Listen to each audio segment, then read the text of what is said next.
할렐루야. 사랑의 귀한 찬양 감사드립니다. 하나님 큰 영광 받으신 줄로 믿습니다. 이 시간 말씀 듣는 가운데 세상은 줄 수도 없고 알 수도 없는 기쁨과 평안이 넘치는 시간 되시기를 주님의 이름으로 축원드립니다. 미국의 작가요 리더십 전문가인 켄 블랜차드라는 분이 있습니다. 이 켄 블랜차드가 어느 날 플로리다에 있는 해상수족관에 가게 되었는데, 거기서 3톤이 넘는 거대한 범고래가 점프하면서 쇼를 펼치는 그 돌고래 쇼를 보게 되었습니다. 야, 저 큰 고래가 어떻게 저렇게 조련사의 말을 따라 점프를 하면 멋진 쇼를 할 수 있을까? 어떻게 돌고래를 훈련시켰을까? 쇼가 끝나고 그 조련사에게 물었습니다. 조련사가 답하기를 긍정적인 면을 계속 강조했습니다. 고래가 점프를 멋지게 했을 때 바로 칭찬했고 먹이를 주었고, 또 실수를 했을 때라도 질책하지 않고 관심을 다른 방향으로 유도하면서 계속해서 칭찬하며 격려했다는 것입니다. 이 작가가 깨달았습니다. 야, 칭찬하면 고래도 춤을 추는구나. 이 일을 계기로 칭찬의 힘이 얼마나 큰지를 말하고 있는 책을 한 권 썼고, 그 책은 세계적인 베스트셀러가 되었습니다. 책의 제목은 칭찬은 고래도 춤추게 한다라는 책이죠. 고래만 칭찬을 좋아할까요? 칭찬을 싫어하는 사람이 어디 있겠습니까? 성경에 보면 예수님도 많은 사람을 칭찬하셨습니다. 5달란트 받은 종, 2달란트 받은 종을 예수님이 칭찬하시기를 잘하였다, 충성된 종아 칭찬하셨습니다. 병든 하인을 고치기 위해 예수님을 찾아온 백부장을 칭찬하시기를 이만한 믿음을 만나보지 못하였다, 그 백부장을 칭찬하셨습니다. 동전 2개 헌금한 과부를 보시며 모든 사람보다 많이 넣었다 칭찬하셨어요. 베드로의 신앙 고백 들으시고 바요나 시몬아 내가 복이 있도다 칭찬하신 거예요. 칭찬은 얼마나 큰 힘이 있습니까? 칭찬받은 베드로는 초대교회 반석 같은 지도자가 되었습니다. 칭찬받은 백부장은 하인의 병이 낫는 기적을 체험했습니다. 칭찬받은 과부는 모든 성도들에게 헌금 생활의 귀감으로 남았습니다. 야, 나도 예수님께 칭찬받고 싶다. 칭찬받으면 얼마나 기분이 좋을까? 그런데 생각해보면 내가 예수님께 칭찬받을 만한 일을 한 일이 없는 것 같은 거죠. 부끄러울 때가 있습니다. 그러나 여러분, 우리 예수님은 여러분의 모습, 지금 있는 모습 그대로를 받으시고 칭찬하시는 줄로 믿습니다. 한 주간 열심히 살다가 오늘 주일이 되어 성경책 들고 막 깨끗한 옷 입고 정성스러운 마음으로 집 예배 드리고 있는 이 모습, 주님 칭찬하시는 것입니다. 지금 이 시간 강단에서 선포하는 이 말씀을 목사의 말이 아니라 하나님의 말씀으로 믿으며 설교를 듣고 계신 것, 주님 칭찬하시는 거예요. 지난 수개월 수십 년 동안 태신자를 마음으로 품고 금식하며 기도하고 계신 여러분들의 믿음을 주님 귀히 보시고 잘했다 칭찬하신 줄로 믿습니다.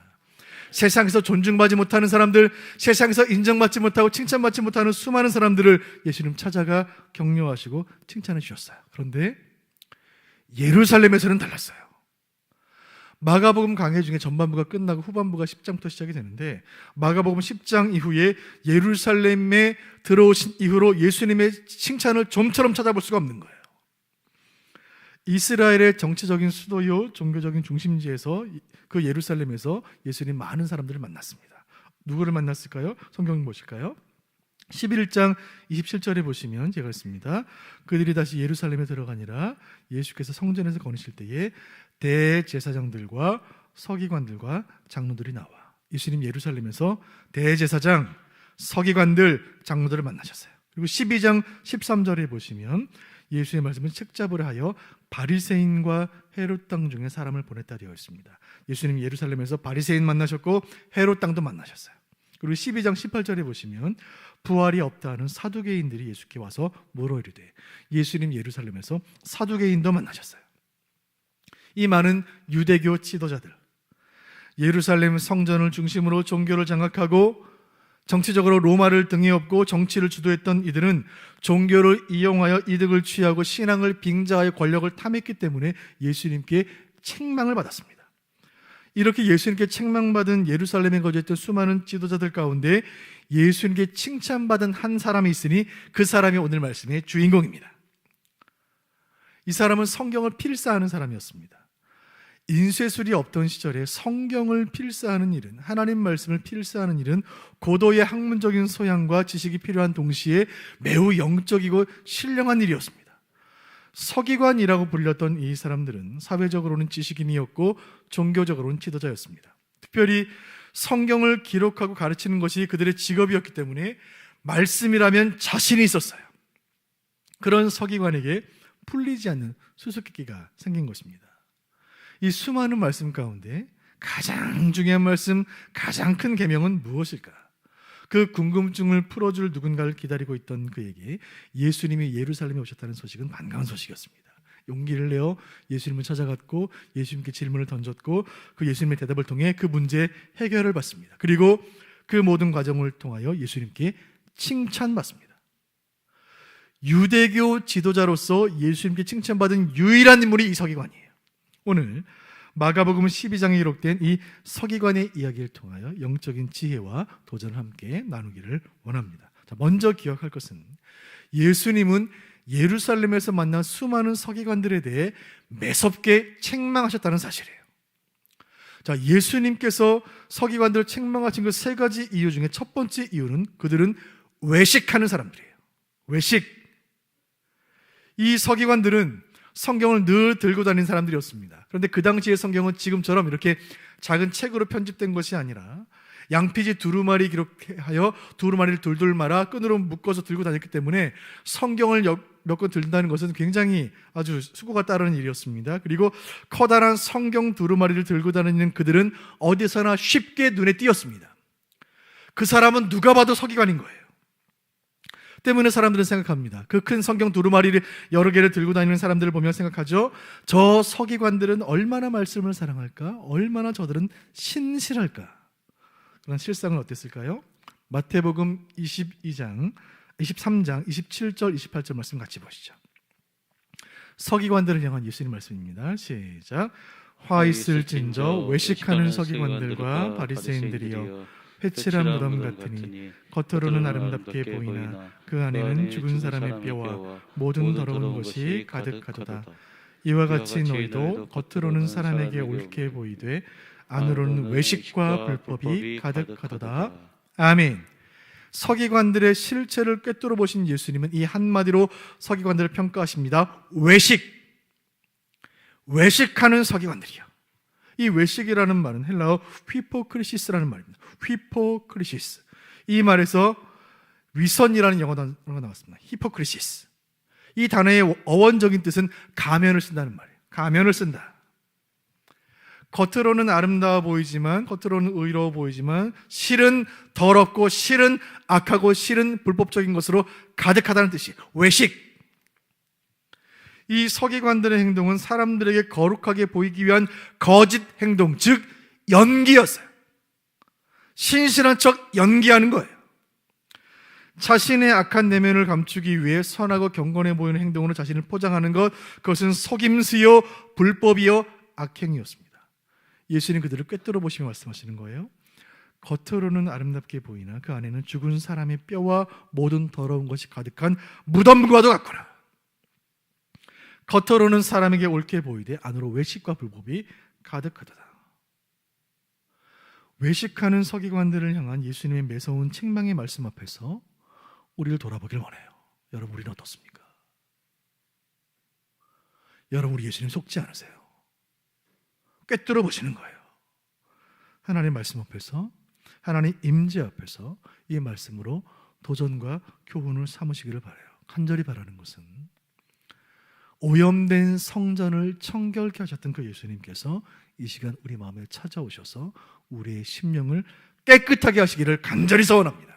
성령 하나님께서 우리의 연약함을 불쌍히 여기심으로 외식하고 포장하고 연기하는 종교인들이 아니라 중심으로 말씀 사랑하고 주님 사랑하는 진실한 신앙인들 되시기를 주님의 이름으로 축원드립니다. 서기관들이 예수님께 책망받은 두 번째 이유는 그들의 권위주의 때문입니다. 권위주의. 서기관들은 그들이 예루살렘과 성전을 중심으로 한 종교 지도자라는 그런 우월 의식으로 가득했습니다. 예루살렘 출신이라는 것이 그들에게 자랑거리였어요. 사실 우리도 누군가를 처음 만나면 이렇게 묻지 않습니까? 고향이 어디세요? 어디 출신이세요? 어느 학교 나오셨어요? 어디 사는지를 궁금해하는 것입니다. 2016년에 중앙일보에서 발간한 청춘 리포트라는 책이 있습니다. 제가 흥미롭게 보았는데 요즘의 젊은이들이 처음 만나서 이성을 만나서 소개팅을 할 때 제일 먼저 묻는 말이 무엇일까? 여러분 뭘 물을 것 같으십니까? 젊은이들이요? 여러분들 처음에 선보시대 뭘 물어보셨어요? 취미가 뭐예요? 이상형이 어떻게 되세요? 그런 거 요즘 묻지 않아요. 요즘 젊은이들은 어디 사세요? 라고 물어요. 어디 사세요? 사는 곳이 중요한 거예요. 예루살렘의 서기관들은 예수님이 나사렛 출신이라는 이유로 예수님을 무시했습니다. 감히 저 바닷가 가난한 동네 시골 출신의 랍비가 감히 수도 예루살렘에 와서 우리를 가르치려 드는가? 11장 28절 제가 읽어드릴게요. 서기관들이 이렇게 말했습니다. 저가 무슨 권위로 이런 일을 하는가? 누가 이런 일할 권위를 저 시골 출신 랍비에게 주었는가? 서기관들은 말씀의 권위와 말씀을 가르치는 자신의 권위를 혼동했습니다. 이것이 모든 비극의 출발이에요. 다시 말씀드립니다. 말씀 가르치는 사람, 말씀 전하는 사람, 말씀 사역자들이 흔히 빠지는 큰 실수입니다. 말씀의 권위와 말씀을 전하는 자신의 권위를 혼동한 거예요. 서기관들은 하나님 말씀을 맡아서 기록하고 가르치는 그런 부름받은 종일 뿐이에요. 서기관들은 말씀의 권위 앞에 납작 엎드려 물떠온 하인의 심정으로, 왕을 수종드는 심정으로, 시종의 마음으로 말씀 사역을 겸손히 감당해야 마땅했습니다. 그런데 그들은 말씀을 그 권위의 자리에서 끌어내리고 자신들이 말씀의 보좌에 앉은 거예요. 예수님 그들을 날카롭게 책망합니다. 39절 말씀 제가 읽어드립니다. 회당의 높은 자리와 잔치의 윗자리를 원하는 서기관들을 삼가라. 교회가 말씀의 권위가 아닌 직분의 권위를 높이는 순간 교회는 타락합니다. 이것이 중세 교회의 비극이에요. 중세 교회의 타락은 말씀의 자리를 인간이 차지하고 말씀의 권위를 교회가 차지했기 때문이에요. 서기관들의 권위주의를 책망하시는 예수님 말씀을 통하여 우리가 품어야 할 간절한 기도의 제목이 여기 있습니다. 자비로우신 주님, 우리 교회는 말씀 앞에 납작 엎드리는 교회 되게 하여 주옵소서. 우리 교회 모든 사역, 우리 교회 모든 예배, 우리 교회 모든 양육, 우리 교회 모든 목장은 말씀보다 앞서지 않게 하여 주옵소서. 이 패역한 시대에 말씀보다 높아진 모든 것들을 주님 친히 꺾으시고 오직 하나님 말씀만이 높임을 받으소서. 우리 교회는 영아부 아기들로부터 노년에 이르기까지, 유치부 학생들로부터 담임 목사에 이르기까지 말씀의 권위 앞에 철저히 보복하는 교회가 되게 하여 주옵소서. 예수님이 서기관들을 책망하신 세 번째이자 가장 심각한 잘못이 있습니다. 그것은 무지. 자, 24절 말씀 보시죠. 같이 보겠습니다. 24절 시작. 예수께서 이르시되 너희가 성경도 하나님의 능력도 알지 못함으로 오해함이 아니냐. 아멘. 여러분, 이 말씀 제가 읽고 좀 깜짝 놀랐어요. 자, 서기관들, 성경 기록자, 성경 학자, 성경 박사들을 향해 예수님 말씀하시는 거예요. 너희가 성경을 알지 못한다. 이 당시의 서기관들은 성경에 대해 무지했습니다. 성경에 대해 무지한 서기관이라니, 여러분 얼마나 어처구니 없는 말입니까? 옛날 중국 초나라에 한 상인이 무기를 팔고 있었습니다. 창을 들고 사람들에게 광고하기를, 이 창은 어떤 방패도 다 뚫을 수 있습니다. 이어서 방패를 들고 광고하기를, 이 방패는 어떤 창도 다 막을 수가 있습니다. 이 말을 들은 한 사람이 묻죠. 상인에게 물었습니다. 그럼 그 창으로 방패를 찌르면 어떻게 됩니까? 상인이 아무 말도 하지 못했다는 이야기입니다. 이 고사를 근거로 생긴 말, 창모, 방패순, 모순. 모순이라는 말은 앞뒤가 맞지 않는 상황을 뜻하는 말이에요. 여러분, 모순 중에 모순이 있으니 성경을 모르는 서기관, 성경을 모르는 성도, 성경을 모르는 교회. 여러분, 이보다 더 모순된 말이 어디 있습니까? 늘 성경 들고 다니고 늘 설교 듣고 늘 성경 배우지만 성경을 모르는 성도가 있다면, 늘 성경 연구하고 늘 성경 가르치고 늘 설교하면서 성경을 모르는 목사가 있다면, 여러분 모순이 아닙니까? 저는 이 말씀 앞에 저를 돌아본 거예요. 저는 어릴 때부터 주일학교에서 20년 동안 성경을 배웠고, 신학교를 다니면서 석사 박사 하는 동안 12년을 성경을 공부했고 신학을 공부했고, 주일학교 20살 때 주일학교 설교를 시작해서 30년째 설교를 하고 있는데 여전히 성경을 잘 모르는 거예요. 제 자신이. 야, 내가 성경을 잘 모르는구나. 문법적으로 모른다는 말이 아니에요. 헬라어 히브리어 단어의 뜻을 모른다는 말이 아닙니다. 이 말씀을 통하여 하나님 오늘 나에게 무슨 말씀을 하시는가 잘 모르겠는 거예요. 이 성경을 통하여 하나님 이 시대를 향하여, 대한민국을 향하여, 조국 교회를 향하여 주시는 메시지가 무엇인가 모를 때가 얼마나 많은지. 너희가 성경도 하나님의 능력도 알지 못하노라 하신 말씀 앞에서 가슴이 철렁한 것입니다. 여러분, 이 시대는 정말 하나님의 뜻을 분별하지 못하는 시대가 아닙니까? 이 시대가 성경의 무지한 시대가 되었으니 이는 성경을 설교하는 목사의 책임이요 성경을 가르치는 교회의 책임이구나. 바야흐로 설교의 홍수 시대를 맞이했습니다. 핸드폰 켜서 유튜브에만 들어가면 성경을 가르치는 21세기판 랍비들, 서기관들이 넘쳐나고 있는데, 그런데 왜 우리 시대는 여전히 칠흑같이 어두우며 왜 우리의 심령은 여전히 가을날 바람에 뒹구는 낙엽처럼 바싹 말라 있는가?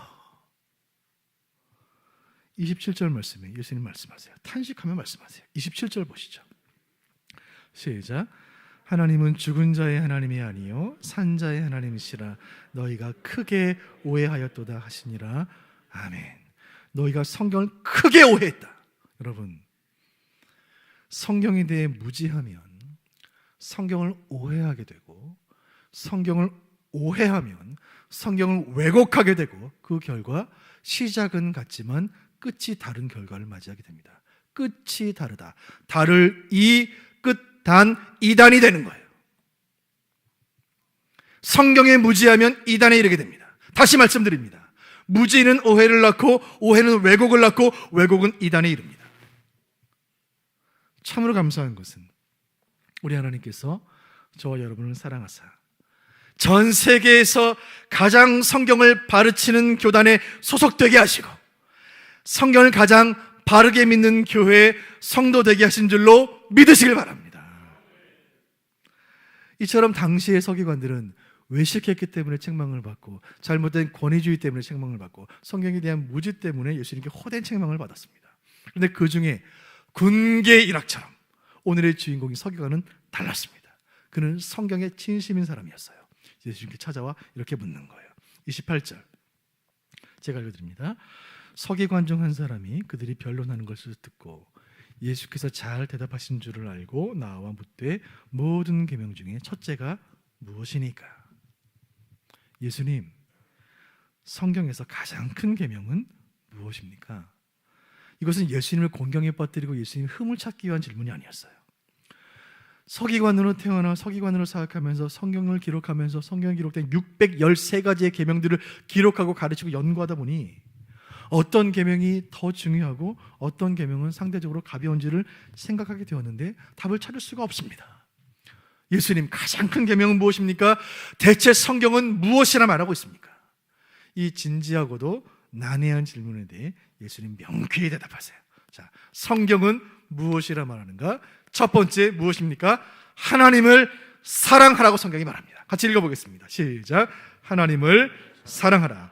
본문 29절과 30절 예수님이 대답 같이 읽어보겠습니다. 시작. 예수께서 대답하시되 첫째는 이것이니 이스라엘아 들으라. 주 곧 우리 하나님은 유일한 주시라.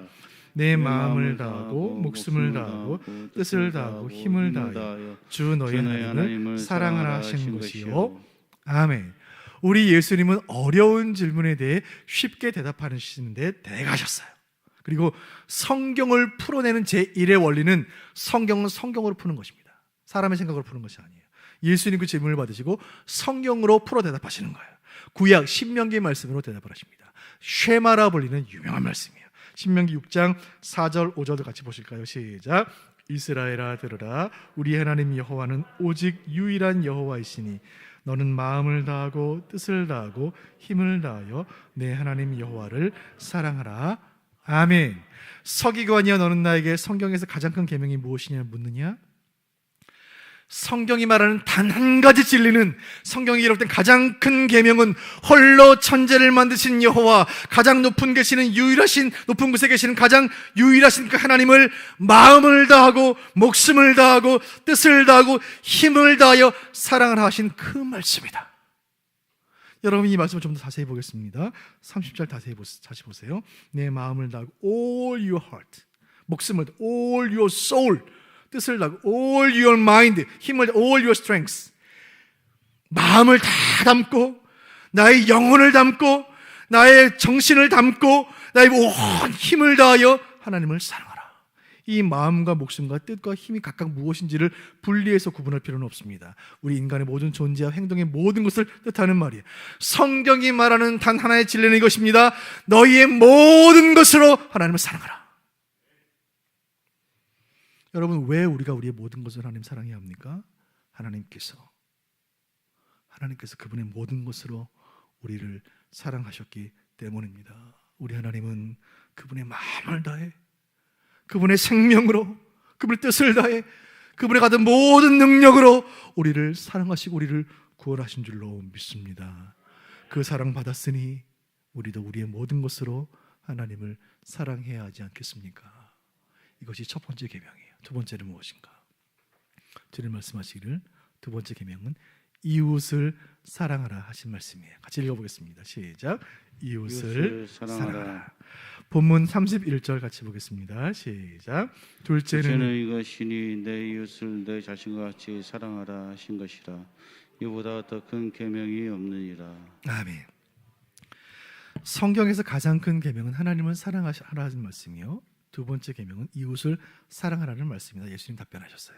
이 말씀 역시 예수님 생각대로 하신 말씀이 아니고 성경을 인용하신 말씀이에요. 레위기 19장 18절 제가 읽어드립니다. 내 이웃 사랑하기를 내 자신과 같이 사랑하라. 나는 여호와이니라. 이 말씀을 인용하여 말씀하신 거예요. 10달이 다 지나가고 10개월이 지나고 2022년 11월 첫 주를 맞이했습니다. 11월이 되니까 이제 정말 새벽과 밤으로는 얼마나 쌀쌀한지 계절이 이제 바뀌고 있구나. 이제 곧 연말과 겨울을 맞이하겠구나 하는 생각들을 하게 됩니다.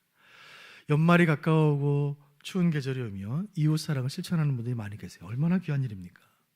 그런데 이웃을 사랑하되 나 자신처럼 사랑하는 분은 매우 희귀해요. 나병 환자촌을 찾아가 그들에게 후원금으로 또 재정적으로 그들을 후원할 수 있습니다. 하룻밤 찬양하고 하룻밤 사역을 할 수는 있어요. 그럼 귀한 일이에요. 그러나 나병 환자의 집에 찾아가 그 몸에 흐르는 고름을 빨아내는 사람은 드물어요. 예수님 말씀을 있는 그대로 실천하는 사람은 정말 드물어요. 타인을 사랑하되 내 몸처럼 사랑하는 그 사람은 성자라고 불려요. 여기서 한 걸음 더, 우리 예수님은 우리가 사랑해야 할 이웃의 범주를 넓혀 원수까지 포함시키세요. 마태복음 5장 44절 제가 읽어드립니다. 예수님 말씀이에요. 나는 너희에게 이르노니 너희 원수를 사랑하며 너희를 박해하는 자를 위하여 기도하라. 원수 사랑하기는 고사하고 운전 중에 내 앞으로 갑자기 끼어드는 새치기 차량 하나도 용서하지 못하는 것이 우리의 모습 아닙니까? 내가 저 잘못된 운전 습관을 내가 바로 잡아주리라. 빵빵거리며 하이빔 쏘면 끝까지 쫓아가서 앞으로 확 끼어들어서 저 사람의 인성을 내가 바로 잡아주고 싶지만 예수님은 그조차 사랑하고 그를 위하여 기도하라고 말씀하시는 거예요.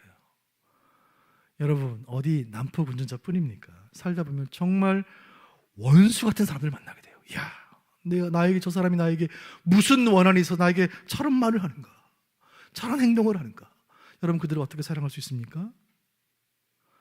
원수를 사랑하라는 예수님의 말씀은 죄로 인하여 하나님과 원수되었던 우리를, 하나님의 원수되었던 저를, 여러분을 주님께서 사랑해 주셨으니, 원수인 우리를 하나님 사랑하셨으니, 그 큰 사랑 받았으니 그 사랑으로 세상을 품으라는 주님의 권면의 말씀이에요.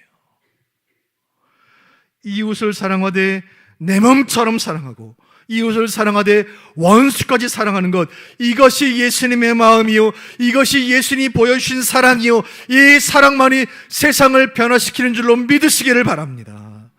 오늘 서기관은 묻습니다. 주님, 가장 큰 계명이 무엇입니까? 성경은 무엇이나 말합니까? 예수님 답변하셨습니다. 하나님 사랑, 이웃 사랑이 모든 것이다. 하나님 사랑은 수직적인 사랑이요, 이웃 사랑은 수평적인 사랑입니다. 하나님 사랑의 현장은 교회요, 이웃 사랑의 현장은 세상입니다. 하나님 사랑, 이웃 사랑, 이것이 성경이 말하는 모든 것이요, 우리가 실천할 모든 것입니다. 예수님의 말씀이 끝났어요. 그 말씀을 다 들은 서기관은 생각합니다. 이야, 놀라운 말씀이구나. 어디서도 듣지 못한 가르침이구나. 마치 방 안에 전등의 스위치를 켰을 때 어둡던 방이 갑자기 환하게 밝아지는 것처럼 마치 새벽 바다에 밤바다에 자욱했던 안개가 한순간에 거치고 육지가 보이듯이 인생의 고민이자 신앙의 딜레마가 해결되는 순간을 맞이했습니다. 그 순간에 서기관이 이렇게 말합니다. 32절 제가 읽어드립니다. 서기관이 이르되 선생님이여 옳소이다. 하나님은 한 분이시요 그 외에 다른 이가 없다 하신 말씀이 참이니이다. 이 말씀 가운데 옳소이다 말씀했는데, 이 옳소이다라는 말 헬라어 칼로스인데, 이 말은 영어로 good, beautiful, excellent, eminent라는 말로 번역이 돼요. 무슨 말입니까? 예수님 말씀이 최고입니다. 좋습니다. 주님 말씀 탁월합니다. 아름답습니다. 대단합니다. 놀랍습니다라는 말이에요. 주님 그렇습니다. 하나님 사랑하고 이웃 사랑은 이것이야말로 성경의 모든 것입니다. 제가 날마다 평생을 서재에서 연구하고 회당에서 가르쳤던 모든 가르침이 바로 그것입니다. 저는 스스로 성경 박사라고 여겼고 성경 전문가라고 어깨에 힘주며 살아왔지만 성경이 무엇을 말하는지, 하나님 무엇을 원하시는지 모르며 살았습니다. 하나님 사랑, 이웃 사랑, 예수님 하신 그 말씀이 진실로 아멘입니다. 서기관의 반응을 확인하신 예수님께서 마지막으로 서기관에게 이런 말씀을 주십니다. 우리 같이 읽어보겠습니다. 34절 시작.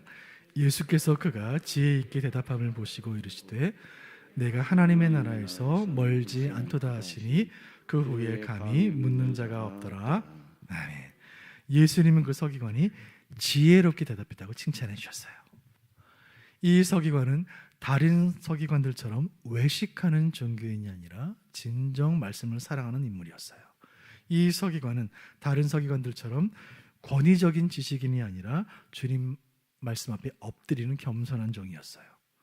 이 서기관도 다른 서기관들처럼 성경에 대해 무지했지만, 그렇게 살았지만 오늘 예수님께 찾아와 예수님 말씀을 듣는 중에 하늘의 지혜를 얻고 성경이 무엇을 말하는지를 깨닫게 되었습니다. 그리고 예수님께서 이 서기관에게 하신 최고의 칭찬이 여기 있습니다. 34절 다시 보여주세요. 예수님 말씀하시기를 하반절에 이르시되 네가 하나님의 나라에서 멀지 않도다. 네가 하나님 나라에서 멀지 않도다. 하나님 나라에서 멀지 않도다 하신 말씀은 그저 세상의 법칙과 세상의 방식에 따라 그냥 되는 대로 흘러가는 인생이 아니라는 뜻입니다. 하나님의 다스리심, 하나님의 통치를 받아들일 준비가 되어 있다는 말이에요. 이 서기관은 하나님의 나라를 향해 가고 있고 가까이 왔다는 뜻이에요. 진리의, 생명의, 구원에 가까이 이르렀다는 말씀이에요. 여러분, 오늘 마가복음 12장 말씀 함께 나누는데 지난 마가복음 10장에서 만났던 부자 청년을 기억하시지요? 부자였고 관원이었던 그는 재산을 다 팔아 가난한 사람들에게 나눠주고 나를 따르라는 그 예수님 말씀을 듣고 재물이 너무 많아서 제자가 되기를 포기하고 돌아갔습니다. 그 부자 청년과 이 서기관은 근본적으로 다른 거예요. 오늘 이 이야기는 결론이 명확하지는 않아요. 열린 결말로 끝나는 본문이에요. 이 서기관이 예수를 믿게 되었고 예수님 제자가 되었는지 어떻게 되었는지는 분명하지 않아요. 그러나 분명한 것은 이것입니다. 그는 그날 예수님 만났고 그의 인생이 어디를 향해 가야 하는지 인생의 방향을 분명히 알게 되었다는 사실입니다. 오늘 마가복음 12장의 이 서기관의 이야기를 통해 결론을 내리며 두 가지를 적용하기를 원해요. 첫 번째 적용, 그것은 성경으로 돌아가라 하신 예수님의 말씀이에요. 같이 읽어보겠습니다. 시작. 성경으로 돌아가자. 성경으로 돌아가자. 깨어있는 신앙인이요 실천하는 지성이요 고민하는 랍비였던 한 서기관, 성경이 무엇을 말하는지 진지하게 고민하고 예수께 물었던 그 서기관의 모습에서 우리는 영적인 교훈과 도전을 얻습니다. 사랑하는 수원 북부교회 교우 여러분, 성경대로 사시기를 바랍니다. 말씀대로 사시길 바라요. 우리가 혹시 성경을 떠나 있었다면 이 말씀으로 도전받아 다시 성경으로 돌아가는 저와 여러분 되시기를 주님의 이름으로 축원드립니다. 하나님을 사랑하되 적당히 사랑해서는 안 됩니다.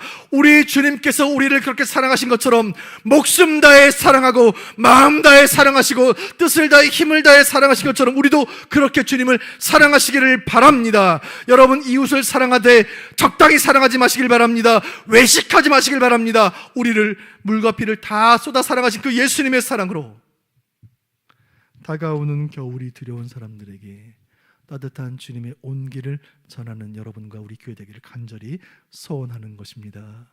그리하여 우리 교회는 성경 사랑하는 교회, 성경 증거하는 교회, 성경에 순종하는 교회가 되어 주님 앞에 칭찬받는 교회 되게 하시기를 간절히 소원합니다. 마지막으로 말씀을 결론 내리면서 한 가지 더 적용하기를 원하는 것은 우리 주변에 하나님의 나라에서 멀지 않은 사람들이 있다는 사실을 깨닫기를 원한다는 것입니다. 오늘 예수님 마지막 말씀에 서기관을 향하여 칭찬하시기를 내가 하나님의 나라에서 멀지 않도다 말씀하세요. 여러분, 이 서기관은 아직 신자가 아니에요. 아직 예수를 믿는 게 아니에요. 그러나 점점점 하나님 나라에서 멀어지고 있는 외식하는 다른 서기관들과는 근본적으로 달랐어요. 이 서기관은 아직 천국 백성 된 것은 아니지만 적어도 올바른 방향으로 가고 있었습니다. 오늘 이 서기관의 모습을 보면서 하나님의 나라에서 멀지 않은 사람들이 우리 주변에 있다는 사실을 깨닫게 되는 거예요. 우리 교회는 한 달에 한 번 토요일에 노방전도를 합니다. 어제 노방전도의 날이었는데 우리 성도님들과 함께 노방전도를 하는 중에 전도지를 주고 예수 믿으세요 권면하는 그 말을 듣고 거들떠도 보지 않고 어디론가 바쁘게 하는 사람들을 보았습니다. 그리고 한 어르신이 아이를 손 붙잡고 지나가는데 우리 옆에 권사님이 예수 믿으세요 우리 새생육제 오세요 이렇게 하니까 됐어요 불교해 하면서 그 아이가 그 전도지 받을까 봐 아이를 확 낚아채는 그런 걸 보았습니다. 그런가 하면 우리 성도들이 전해주신 받은 전도지를 꼼꼼히 읽어보시는 어르신들을 제가 보았고 새생명축제 초청장을 받아보시면서 강사가 누군지 또 김재원 장로님이 누군지 이 교회가 어딘지를 물어보시는 아주머니를 제가 만났고 웃으면서 전도지를 받는 청년들을 제가 보았습니다. 제가 생각했습니다. 하나님 나라에서 멀지 않은 사람들이 많이 있구나. 구원을 향하여 복음을 향하여 교회를 향하여 마음이 열린 영혼들이 많이 있구나. 지난 3년 동안 지친 영혼들, 권고한 영혼들, 교회마다 전도 행사가 중단되고 거리에서 노방전도하는 사람들이 없고 그들이 세상 어디에서 답을 찾을 수가 있었을까? 세상에서 상처받고 인생의 길을 찾지 못한 영혼들이 많이 있구나. 성경이 말하는 바 하나님 사랑, 이웃 사랑의 최고의 실천의 길은 복음 전하는 일인 줄로 믿으시기를 바랍니다. 간절히 바라고 소원하는 것은 이번 2022년 새생명축제를 통하여 하나님 나라에서 멀지 않은 영혼들을 주님 품으로 인도해 주시기를 간절히 소원합니다. 인생의 방향을 알지 못하고 교회 주변에서 맴돌고 있는 사람들, 구원의 길에서 서성이는 인생들, 그날 다 이 자리에 나와 복음 듣고 구원받게 하실 줄로 믿으시기를 바랍니다. 이를 위하여 마음을 쏟으며 금식하는 여러분 모두는 예수님께 칭찬받는 믿음의 사람들 되시는 줄로 믿습니다. 영혼 구원의 전력 투구하는 우리 수원 북부교회는 예수님께 칭찬받는 교회 되게 하실 줄로 믿으시기를 바랍니다. 이 마음에 소원을 담아 주의 말씀 받은 그날 참 기쁘고 복되다 찬송가